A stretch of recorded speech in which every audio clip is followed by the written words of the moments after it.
ladies and gentlemen, the story you are about to hear is true. Only the names have been changed to protect the innocent. NBC brings you Dragnet.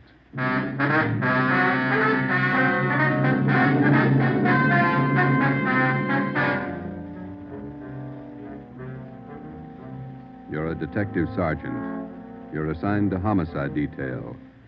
A gang of quick-trigger gunmen have moved in on your city.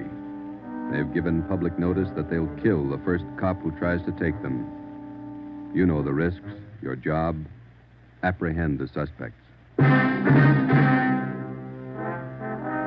Dragnet, the documented drama of an actual crime, investigated and solved by the men who unrelentingly stand watch on the security of your home, your family, and your life. For the next 30 minutes, in cooperation with the Los Angeles Police Department, you will travel step by step on the side of the law through an actual case, from beginning to end, from crime to punishment.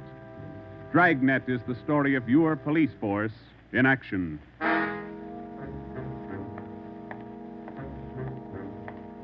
It was Wednesday, April 17th. It was warm in Los Angeles. We were working the night watch out of homicide detail.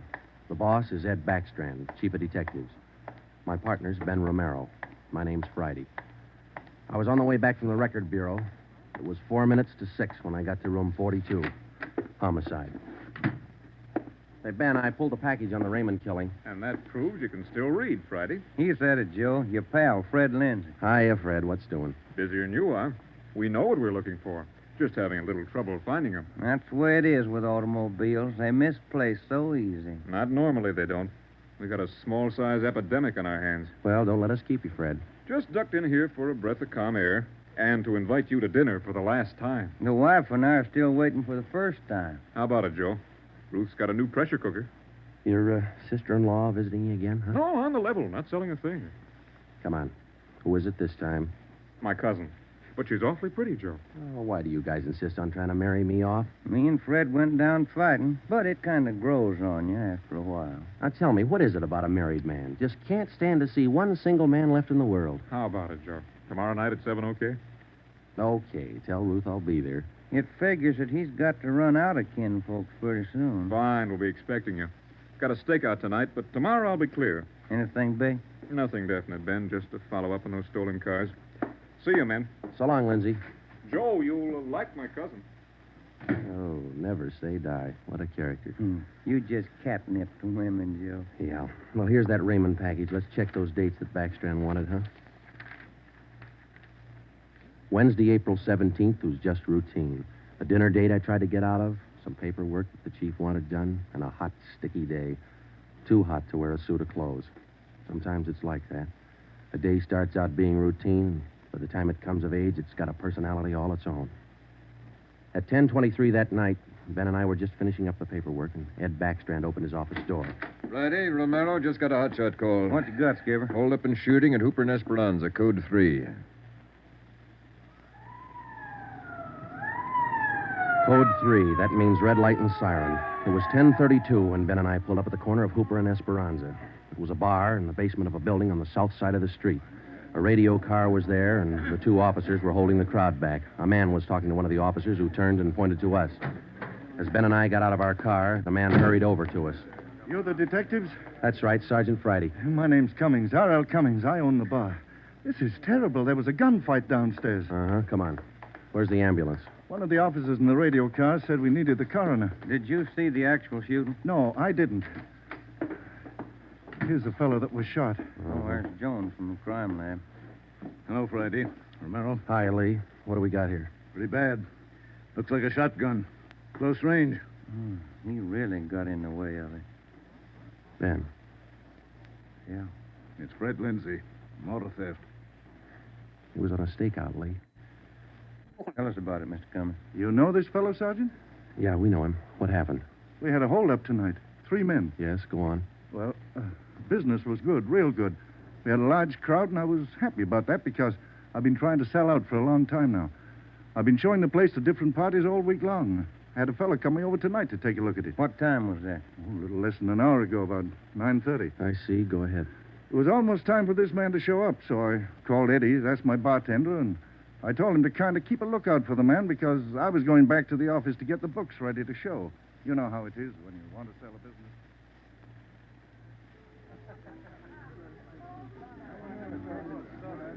You'll watch for him, Eddie? You bet I will. If you want me, I'll be back in the office. Keep your mouth shut and stand still. Huh? You own this bar, don't you? Well, yes. What is this? You're the boy we want to see. Which one of you? All three of us. What's going on? What's it look like, genius? Just a stick-up. I haven't any money. You go to the bank on Thursdays, don't you? Well, I made my deposit today instead. I've been watching you for a month now. Don't give us that. You go to the bank on Thursdays. Now, come on, hand it over. I'm telling you the truth. I usually go on Thursdays, but I went today instead. You're lying, Ace, and we ain't got much time. Look, you can have all the money I've got on me. I think it's about 200. But that's all I have. Here. Why argue with him? Take what he's got and we'll shake the customers down. No, please don't do that. You got my money. Isn't that enough? No, it ain't. Come on, let's go out front. That's about all I remember, Sergeant. When I come around, I was lying on the floor of my office. You better have somebody take a look at that cut on your face. Yeah, I'm going to right away. There's my bartender. He saw the fight. What's his name, Eddie? Yeah. Eddie. Yes, sir? These men are detectives, Eddie. Will you tell them what you saw? Oh, it was pretty rough. And tell us what happened when they started the shooting. That fellow the coroner just took out of here sure was long on nerve. Took on all three of them single-handed. Uh-huh. Tell us what you saw.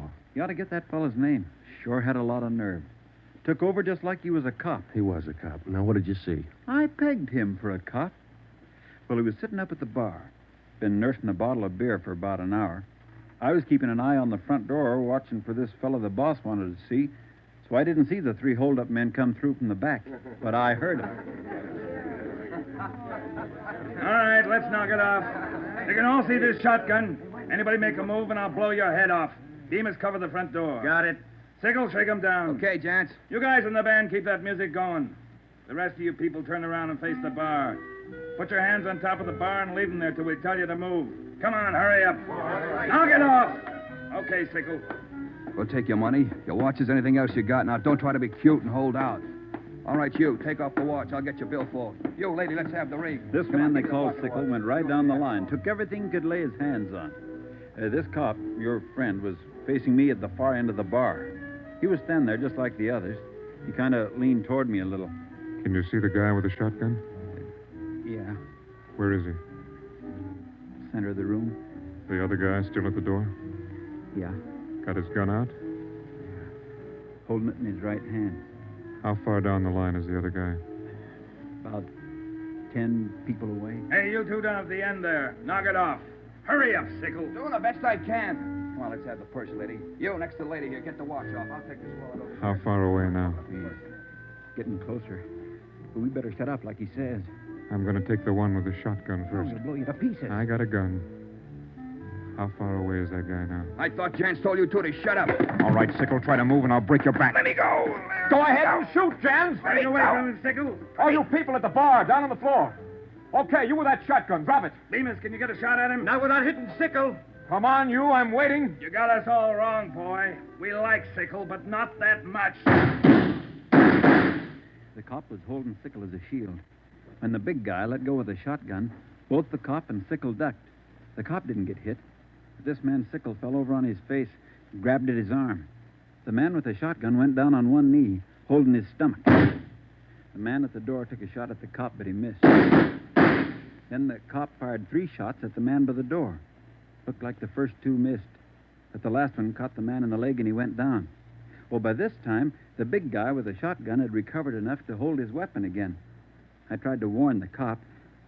Look out! The guy with the shotgun! I see him. The cop pointed his gun and pulled the trigger, but he was out of shells. Boy, Sergeant, my stomach knotted up when I heard that hammer fall against those empty chambers. The cop threw his gun at the guy with the shotgun and then ran right at him. You know, it was just as if that cop was trying to run right down the barrel of that shotgun. I glanced at the cop on the floor, then I tried to follow the 3 of them as they made their way out of the bar.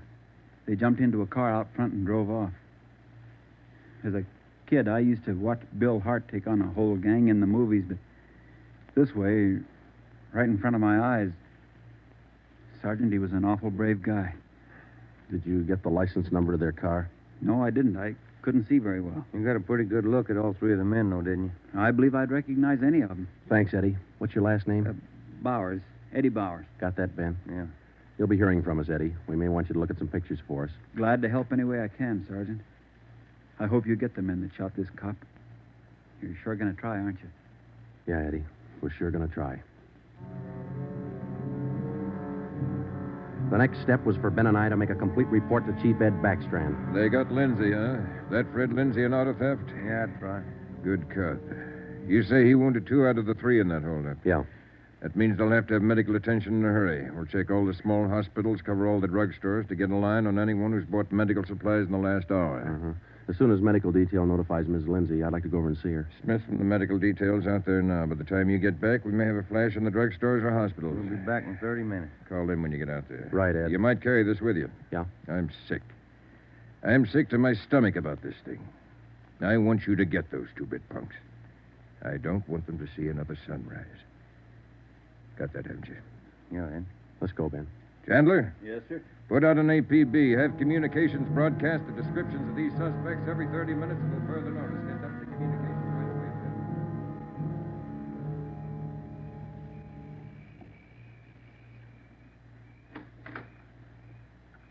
Hello, Joe. Come in. Thanks, Ruth. Sit down. Ruth, you know how we all feel. It's all right, Joe. You're married to a cop. I guess you're meant to expect things like this. He'd like that. Fred and I used to discuss the possibility of this. Used to worry about him. I used to worry a lot, Joe. All those nights when he was away and the days, I used to worry. Now I know he's safe. Anything you want or you need? Thanks, no, Joe. Anything at all that I can do? Yes, Joe. I think there's something you can do. You and Ben are assigned to this case, aren't you? That's right. Then be careful. Just thinking that you and Ben will have to face those killers. Ben's wife. Be careful, Joe. Yeah, Ruth, we will. Sure. I want to see you get the men that did this to Fred. More than anything, I want that. No more heartaches. Yeah. Thanks for coming by, Joe.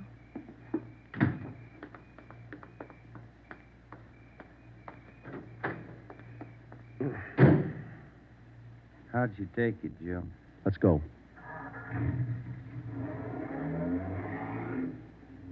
Joe, how'd you take it? You're married, Ben. You figure it. It was 11:30 when we got back to Central Division. As we walked into the squad room, Backstrand was waiting for us. Friday, we just got our first lead. We've located a druggist who said he sold some medical supplies to a man about 45 minutes ago. There's the address. Pretty close to the scene of the shooting. Hop out and see him right away. The Rex Pharmacy was exactly 14 blocks from the Red Feather Bar where the shooting took place. Rex Pharmacy was like your corner drugstore, complete with apothecary jars and shower curtains. The druggist was the same little man who's been prescribing sulfur and molasses since you were a kid in school. I'm just about ready to close. What can I do for you, gentlemen? We're from the police department. I've been halfway expecting you fellows. We got a report that you sold some medical supplies to a man about an hour ago. Yes, sir, that's right. It's like I was telling those other officers that were here a while ago. There was something funny about that little fellow. How you mean? Well, for one thing, he came in here sweating quite a bit. Of course, it's a warm night, but he seemed terribly nervous. Anybody with him? No, he was all by himself. What did he buy? Well, it wasn't so much what he bought, but how much. What do you mean? You know how most people buy iodine, a little 10-cent bottle. He bought a couple of pints. Then there was all that gauze and adhesive tape. Bought enough to repair a small army. Cotton, box of swabs. Then he asked me something that made me wonder. What was that? Asked me if I had something to probe with. That's just the way he said it. Something to probe with. I asked him, what do you want to probe for? What'd he say? Said a splinter. I told him a sewing needle would do the trick. He said, forget it, and then he paid me and walked out. Uh-huh. Could you describe the man? He was a small man, dark. Like I said, awful nervous. You think you could identify him? Oh, sure I could, if I ever saw him again. Well, did he leave on foot, or was there a car outside? Left in a cab, parked right out in front. Couldn't miss it. Did you happen to take down the license number? Well, no, I didn't. But I did jot down the taxicab number. Would that help? Taking down cab numbers isn't exactly in a druggist's line, but because he had the presence of mind to do that one small thing, we accomplished in 10 minutes what could have well taken as many weeks. Maybe with this small wedge, we could do what Backstrand wanted us to do. Get the killers before another sunrise. Well, it was close to midnight when we stepped into the drugstore phone booth. I called the cab company, got the night supervisor. I gave him the number of the cab, and he checked his location chart. Cab 375 was operating out of a stand at Wilshire and Greenhaven. He was the right driver, and he remembered the fare. Sure, I know who you mean. A little guy. Seemed in a big hurry. It was a long fare, though. I took him out to Inglewood. Wait till I check my log sheet. I'll give you the exact address.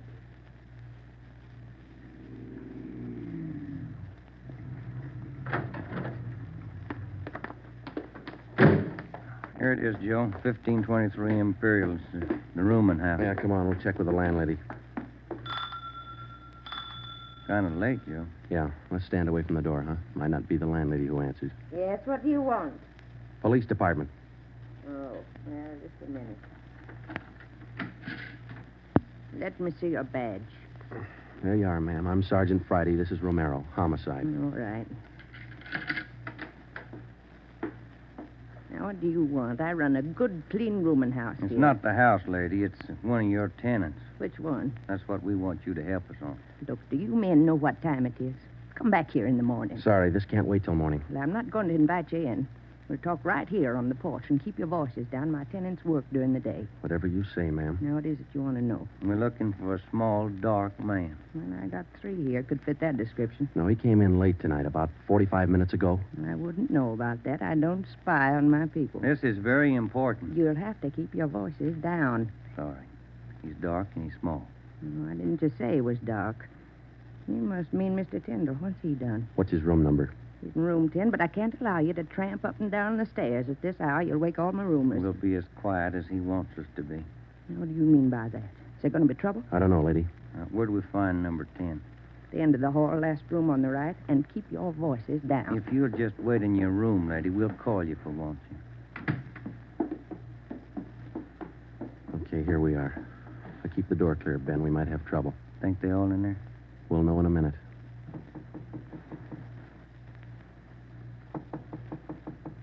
Who is it?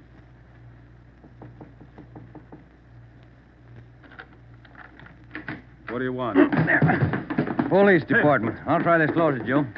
What do you want with me? What are you looking for? Closet's empty. What'd you say your name was? Tyndall, Bob Tyndall. New name, but same face, huh, Joe? Yeah, how long you been out of jail, Tenny? My name ain't Tenney, it's Tyndall. Your name's not Tyndall, it's Sam Tenney. We sent you up on a robbery charge 4 years ago. Now, isn't that right, Tenny? No, it's not right. You got the wrong man. I never been in jail. Yes, you have, because we sent you there. Now, come on. Who'd you buy the medical supplies for? I don't know what you're talking about. Look, Tenny, it's a hot night and it's late, so let's cut out the smart talk, huh? Who'd you buy those medical supplies for? Tenny, look, you're a 2-time loser right now. Who are you shielding? You got nothing on me. I ain't done a thing. We can prove that you bought those supplies tonight, and it can go kind of hard on you. So let's open up. I haven't been out of this room all night long. We got a druggist and a cab driver who will make a liar out of you. I still don't know a thing. That cab driver hauled you home here 45 minutes ago. Where were you? I was out on a date. Is that who you bought the medicine for? Ben, call the druggist and get that cab driver. We'll take Tenny downtown. All right. All I did was buy the bandages and stuff. I got nothing else to do with this. Who'd you buy the stuff for? Now, you know everything else. You figure it. Oh, now, look, punk. We know there were 3 of them. One of them killed a cop. We're going to get to them, and Tenny, you're not going to stand in our way. They killed somebody. They didn't tell me that. Who didn't tell you? I don't want any part of murder. I'm going to tell you who it was, but I'm clean. I got nothing to do with it. I was trying to help them out of a jam. Who were you trying to help? It was Roy Bemis, Charlie Sickle, and Red Jans. They didn't tell me nothing about murder. Oh, why'd you help? They offered me a pretty good piece of change to run an errand for them. You know I got paid for. That's all I had to do with it. Where did you deliver those medical supplies? I have to tell you that. I'm afraid of Jans. He's awful free with that shotgun. We'll give you protection. Now, where are they? Can I go to jail till you get them? You'll get protection. Give us the address. It's an apartment house. Just around the corner from here. The Blue Eagle. We took Sam Tenney down to Central Division with us. On the way downtown, he told us that Red Jantz and the other two had their room at the Blue Eagle barricaded. Tenny said that they told him that they'd kill the first cop who tried to take them. Well, we knew they were wounded. He told us that Sickle had an arm wound, Bemis got it in the leg, and Jantz had a slug in his side. We figured they'd be weak from the loss of blood, and we could take them easy. You'll never take those guys easy. Sure, they lost a little blood, but they had enough fight left to stack that room. And they got enough left to kill you if you try to take them. On the way to headquarters, we stopped at an all-night drive-in and called Ed Backstrand. We told him we had a radio car watching the Blue Eagle. We gave him the whole story and told him we were on our way in. By the time we checked into homicide, Ed had the plan all mapped out. It was 2:25 a.m. Here's the map from the city engineers. It's one city block bounded on the north by Hawthorne Street, on the south Lawndale Avenue, on the east 16th Street, and to the west 17th. The Blue Eagle apartment house is right here, on 16th and Hawthorne. West of the Blue Eagle is a private residence. South of the Blue Eagle on 16th is a vacant lot. There are 12 apartments in the building. The men we want are on the second floor, number 11. And that apartment faces east on 16th. How do you want to handle it, Ed? Now, Baker and Moorheim will evacuate the private residence. Friday, you and Romero clean out the apartment building. Right, Skip. All traffic is being diverted. The entire block is completely isolated. We'll throw up a cordon. As soon as we clear the residence, nobody goes in, nobody goes out. Will you brief us again when we get there, Ed? I'll give you all the briefing you need right now. Get this. These guys have already killed a cop. I don't want to lose any more. You know they're heavily armed and they're desperate. Have the men draw shotguns, tear gas, and Tommy guns. I'll take care of that, Skipper. All right. Now, we're not going in after these punks like tin horn heroes. We're going after them, and we're coming out alive. All of us. What time is it, Friday? 2:37. Not much time till sunup, is it? It was a code 2. That means red light and move fast. Backstrand figured we needed 6 squad cars, 4 men to a car, the police public address truck, ambulance, and floodlights. Ben checked out the weapons to the men, and by 2:46, we pulled out of the Central Division garage. We slid into the area at 3:20 a.m. The 6 squad cars and the public address truck took up their positions. The floodlights were rigged and ready to turn on at Backstrand's command. The machinery was set to roll as soon as we got the neighborhood cleared. Ben and I evacuated the Blue Eagle apartment house. How many does that make, Joe? Well, we've cleared 9. 2 to go. Here's apartment 10. The killers are right next door. Joe, I'd like to kick that door in right now. Take your time, Ben. We'll get to him. Quiet now.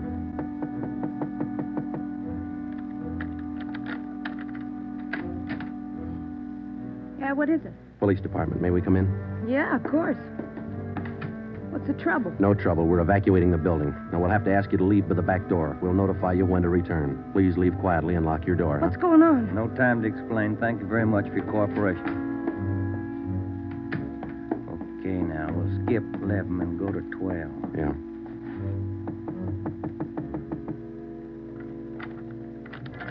Yeah? Who are you? Police department. Can we come in? Sorry to disturb you at this hour. We're evacuating the building. Please hurry and leave quietly by the back door. You'll be notified when to return. Lock your door when you leave. Thank you. It was 4:10 a.m. Everything was set now. The neighborhood was completely cleared. The entire block was empty except for apartment 11 on the second floor of the Blue Eagle. I left Ben to watch the door of apartment 11. I went downstairs and across the street to join the rest of the men. It was Ed Backstrand's show from here on. That's it, Ed. All set. Baker, Moorheim, all clear? All clear, Chief. Baker, you and Moorheim take 3 men and cover the rear of the building. Right. Is that detail covered Hawthorne Street? They're all set, Ed. How about the vacant lot? Taken care of. The rest of you men? Yeah. Friday and I are going into the building. We'll try to get them to come out now. Johnson. Yes, sir? Come with us and keep us covered. Let's go.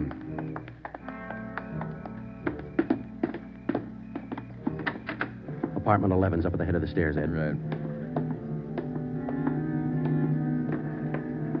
Any action, Romero? Not a thing, Skipper. Keep down, all of you. I'll try to get them out.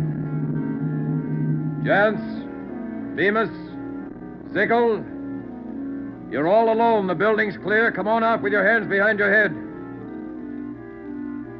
Come on out, Jantz, or we'll come in and get you. You hear me? I hear you, Ed. Come on, let's get out to the street. Johnson, cover that door and be careful. Keep down. Right, Chief. Friday, Romero, come with me. We left Sergeant Johnson to watch the door, and we ran out into 16th Street and ducked down behind the police sound truck. The floodlights hit the side of the building. Backstrand grabbed the microphone. Jance, Bemis, Sigel.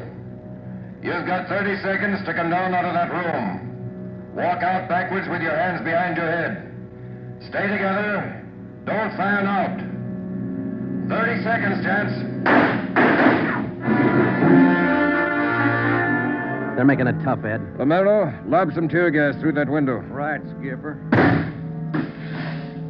Come on out, Bemis. We're giving you a chance. That's more than you gave that cop in the bar. Come on out. That's Jance, Ed. He isn't coming out. They must have got Johnson because they're in another room. Shoot the gas in there. That's not going to get him out, Ed. Give it time, Friday. Burn those floodlights in up there. Friday, rake that second floor with the Tommy gun. Let's keep them in one room. Right. Hold your fire, Friday. George, give us a couple of masks. Ben and I are going in. The rest of you men concentrate your fire on those two rooms. Pin them down. Here's your mess, Joe. Let's go. Come on.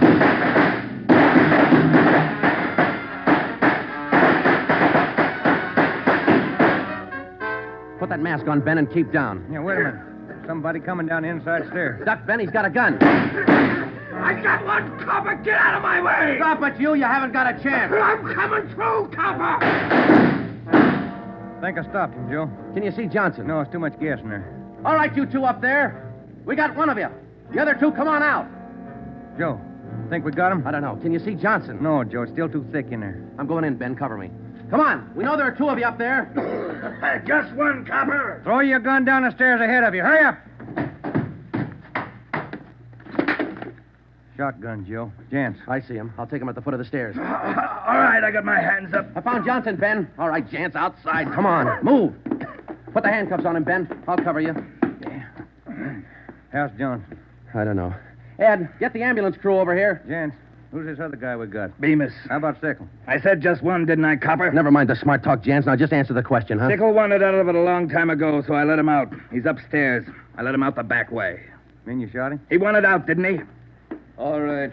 We'll take him in. Johnson's in the ambulance. I'll see you in the office. Yeah. Right, Skipper.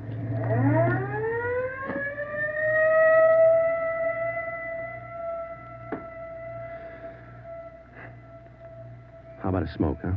No. Yeah. Here you go. Backstrand said he didn't want those men to see another sunrise. Yeah. 5 minutes to 5, Joe. Sun ought to be up. Yeah. But look, Ben. It's cloudy. Guess we'll never know, huh?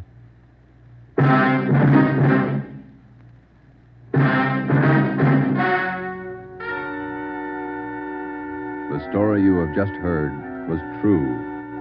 Only the names were changed to protect the innocent. Edgar Red Jans, the sole survivor, was tried and convicted and sentenced to be put to death in the state penitentiary in the manner prescribed by law.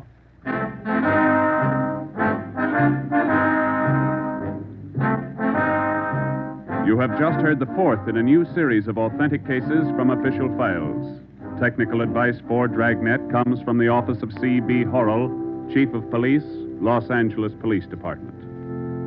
Tonight's program is dedicated to radio car patrolman Forrest E. Sawyer of the Denver, Colorado Police Department, who, on the evening of March 8, 1937, gave his life so that yours might be more secure.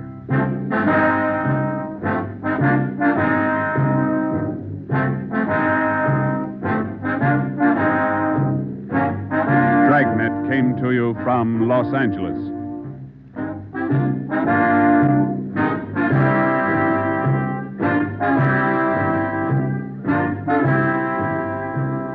This is NBC, the national broadcasting company.